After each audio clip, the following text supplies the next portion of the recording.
welcome po ulit sa aming bagong YouTube channel. It's me again, Miss Geraldine Villarasa. Andito pa rin po ako sa bayan po ng San Francisco, Quezon. Meron pa rin po akong i-vlog or ilulocate na isang property. Siya po ay may lawak na 2.9 hectare. Then gilid po siya mismo ng National Highway. Okay po, ang frontage niya po dito sa National, more or less po siya ay 120 meters ang lapad. Then eto na po ang property. Ipapakita ko na po sa inyo ang aking ibibentang property na napakaganda. Yan. Liliban po ako dito para mapasok ko po yung area. Yan, dito po, ayan, may bahay po siya dyan. Sa side na yan, pero may usap na po si seller niyan at saka yung may-ari po ng bahay na yan. Kaya po, labas na po si bibili ng property. Dito po pala sa area, meron po itong sapa dun sa boundaries. Then, ang nyog po niya ay napakarami.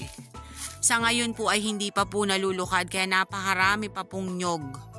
Napakamahal po ng kopras dito sa amin sa Quezon ngayon.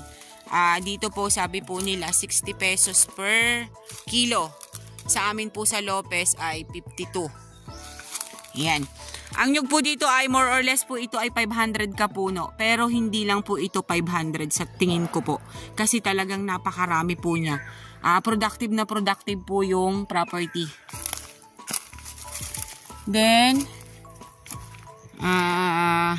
hahanap po ako ng mga fruit bearings dito sa area at mga tawag nito hardwood. Pero po ang nakikita ko po talaga ay more on po ay nyog.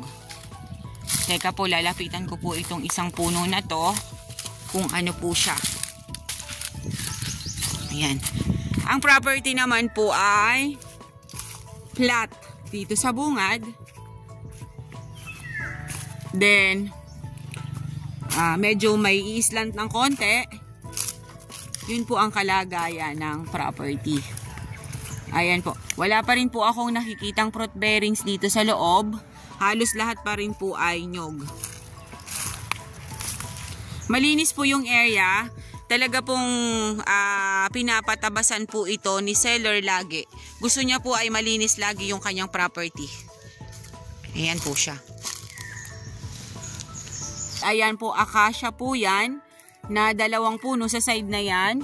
Then, ito pa rin po dito sa side na to. Acacia pa rin po siya. Ayan po.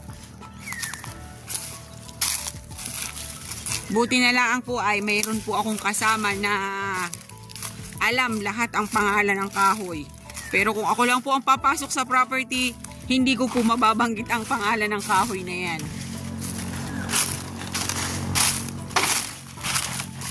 Ayan, napakaganda po niya.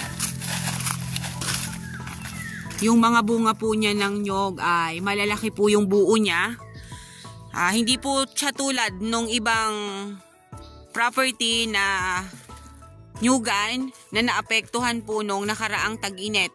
Kasi dun po sa amin sa Lopez, marami pong naapektuhan na mga bunga ng nyog. Naging maliliit po sila.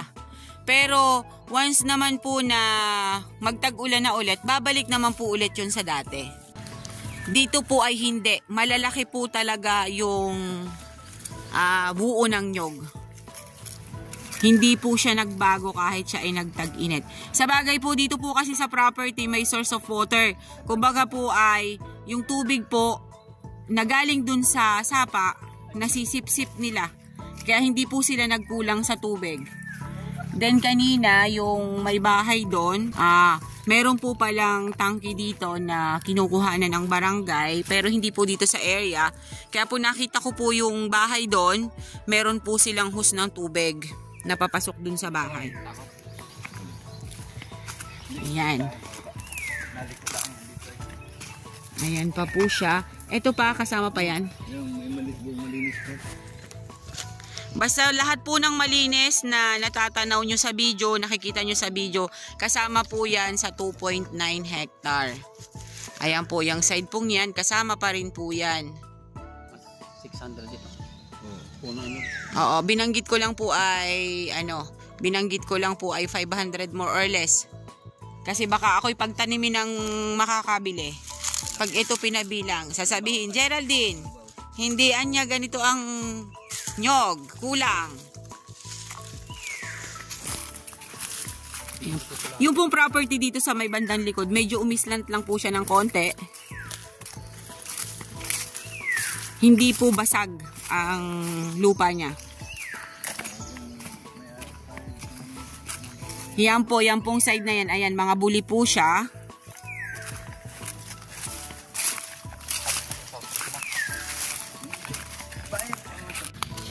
Yan, nandito na po ako sa may bandang likod.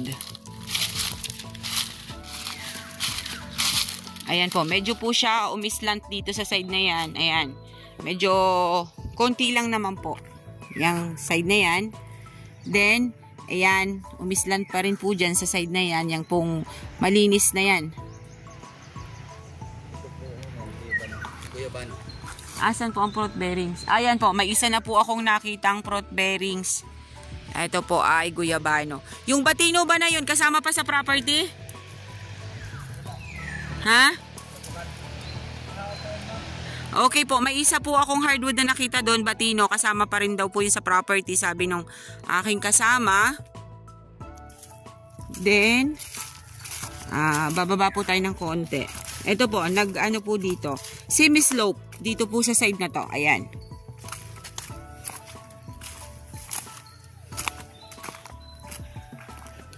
Then, dun po sa baba, pumantay na naman po siya.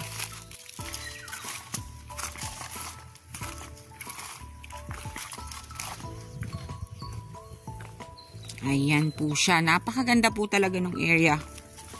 Productive na productive po siya. Kahit po dito sa bandang likod, punong-puno pa rin po siya ng nyog. Ayan, makikita nyo naman po sa screen nyo. Talagang hitik po ang bunga ng nyog.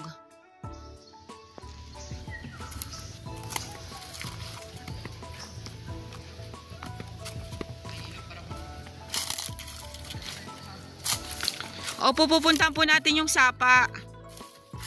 Ayan, ito pong side na to, ayan, kabubulihan po siya. Pero, may mga nyog pa rin po siya. Nasa ilalim po ng nyog ang buli.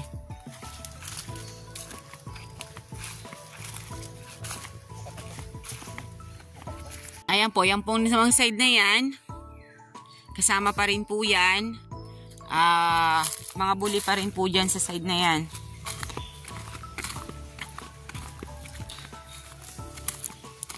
Then, ayan po. Kasama pa rin po ito sa property.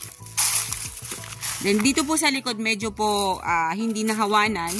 Hindi po hawan dito sa likod na to.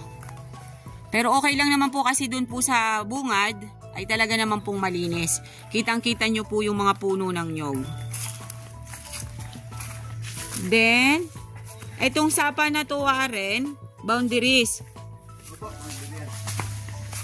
Okay po.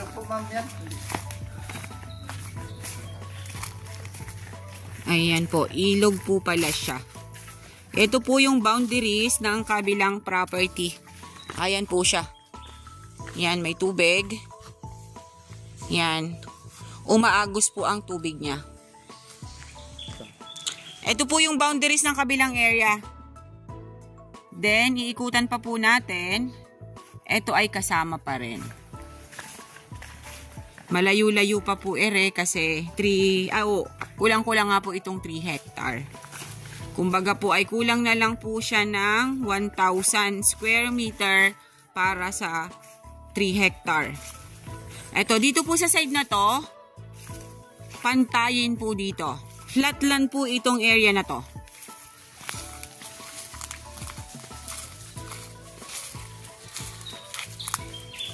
Ayan, mga buli po ang nandito. Sa ilalim po ng mga nyog, nakatanim po ang mga buli. Anong kahoy ito, kuya? Gamot ba yan?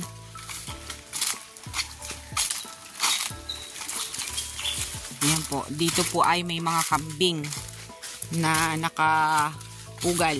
Then, ayan pa po. Ayan pa pong naiikutan na yun ng aking camera. Kasama pa po yan sa 2.9 hectare. Flat na flat po dito sa loob. Dito po sa may bandang padulo. Almost flat po talaga siya.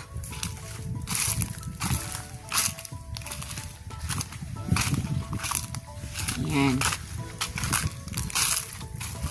Napakaganda po nung area. Ang ganda ng ano dito, ang ganda ng shape ng lupa dito sa likod, no kuya? Oo. Ayan, dito po sa likod may mga Carabao grass. Ayan. Ayan po siya, oh. Tapos flat na flat pa po.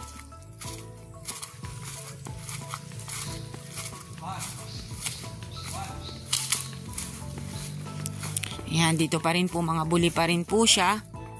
Then, mga nyog. More on po ay nyog. Yun po yung masasabi ko sa inyo. Then, yun nga, meron pong bamboo or kawayan. Yun po ang nakita ko lang sa area. Tapos, acacia. Eto po, may acacia pa rin po ditong malaking puno.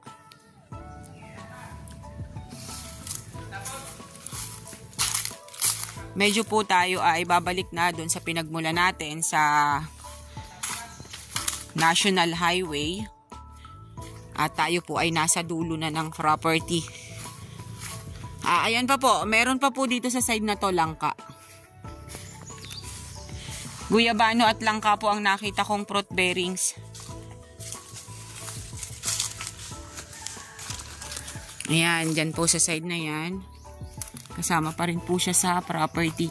Dito po sa likod ay medyo linisin.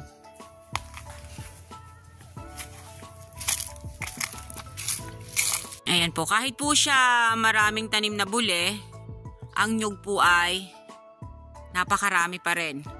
Nasa ilalim po ng nyug ang buli. Kaya ang nyug po dito ay kompleto po ang tanim.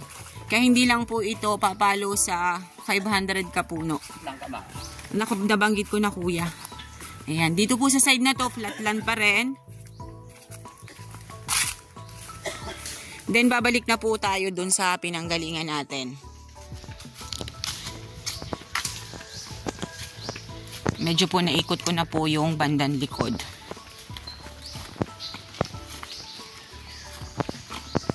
Hi Carabao. Huwag mo akong susuagin.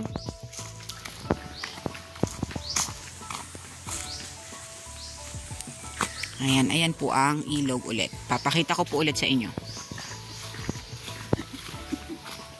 Okay guys, avail nyo na po ang property namin. Dito po ito sa San Francisco, Quezon. 2.9 hectare along National Highway. Ang frontage po niya sa highway is 120 meters. Then, ang nyug po niya is more or less po ay 500 kapuno. Then, ang lupa po niya ay papantay, is semi-slope, then pantay ulit. Then, ang kahoy po niya ay batino at acacia. Then, ang fruit bearing po na nakita ko dito, guyabano at langka. Yun po din, ang source of water po niya is ilog. Yung about naman po sa electricity, wala po tayong problema kasi nasa gilid lang po siya ng highway. Okay po, once again po ako po ulit ang inyong site locator, si Miss Geraldine Villarasa. Muli po akong maglalambing sa inyo, paki-like and share po ng aking mga video. And paki-subscribe na rin po ng aming bagong YouTube channel. At dun po sa details, paki-contact na lang po yung ilalagay kong number sa details namin. Nandun po ang aming WhatsApp at Viber. Yun na lang po ang inyong tawagan para po sa mga detalye dito po sa property namin. Okay po, thank you po for watching!